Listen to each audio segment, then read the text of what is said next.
Hello, everyone. Welcome to our session today on stakeholder capitalism, building the future. We have a fantastic panel with us. We're going to start this session with the expert on stakeholder capitalism, the WEF chairman and founder, Klaus Schwab. Klaus has a new book out today on this subject that will launch our panel, and then we'll join in a broader discussion. Klaus, welcome. Thank you very much, Edward.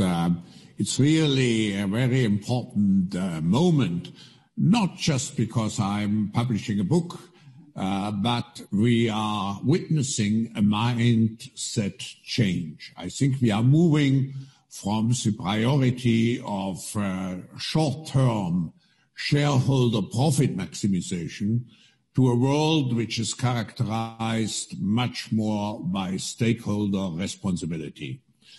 The COVID crisis has shown us that companies which were committed to the stakeholder concept have performed much better because they have invested into the long-term vitality of the company.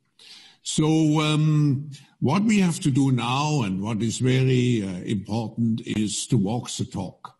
And walking the talk means not just to talk about stakeholder capitalism, but also to establish a framework of metrics which allow everybody to see that a company is performing according to the ESG criteria. So the International Business Council of the World Economic Forum has undertaken the task, together with the 4 big audit companies, to develop such a comprehensive system which allows not only a reporting process where the companies can be really measured, but which allows also to see progress companies are making, similar to the financial reporting system. I feel this mindset change is essential if we want to move from a world which is just based on material objectives like GDP and so on, to a world which is much more conscious of the well-being of people. And I think the COVID crisis has shown us that we have to pay more attention to the well-being. And this means, and I come back, a change in the approach of business philosophy to move really to a large-scale stakeholder capitalism. So this is a book you were writing. You had started writing before the pandemic. It's really a book you've been writing for 50 years. But you were working on this book. Then, as you write in the book, February of 2020 comes, and you had what you call an ACBC moment, realizing that everything was about to change. There was an after-COVID world and a before-COVID world that were going to be nothing alike. Can you talk about how the pandemic not just shifted your thinking on stakeholder capitalism, but the landscape that it operates in? I think the notion of stakeholder capitalism is an old one. I wrote about it 50 years ago, and we should not forget that last year a major change happened when the U.S. Business Roundtable, which represents major companies in the United States, actually issued a statement embracing the stakeholder concept. Now, what has happened with the crisis, with the corona crisis, is showing us that people expect more from governments and business, not just material satisfaction, but security, for example, in terms of health services. But what we also have learned is that all those services related to cleaning up the environment, providing the necessary diversity inside companies and society, this cannot only undertaken by governments or by business alone or by civil society alone. We really need public-private cooperation.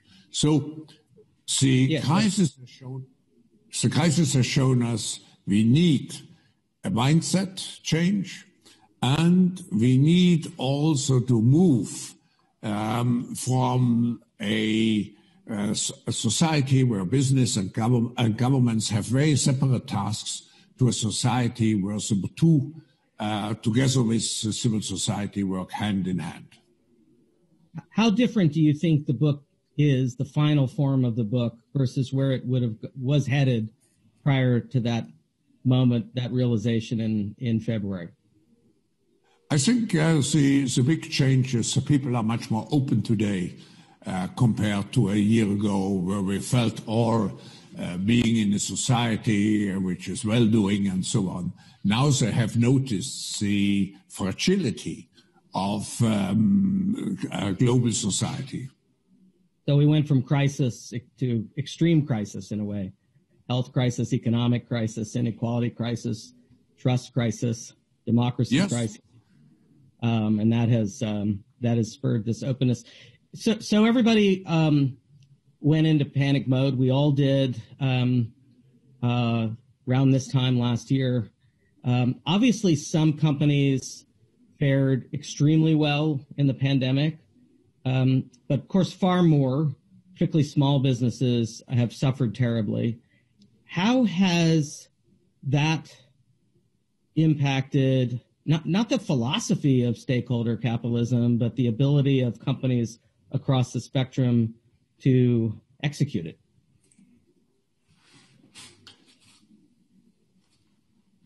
You ask me? Yeah.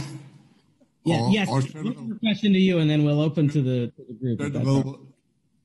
What we are seeing, frankly, is the companies now really engage.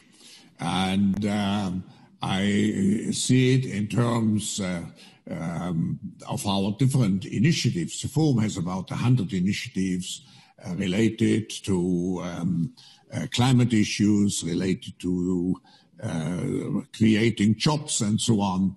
What we are seeing is that at least multinational big companies engage much more compared to a year ago.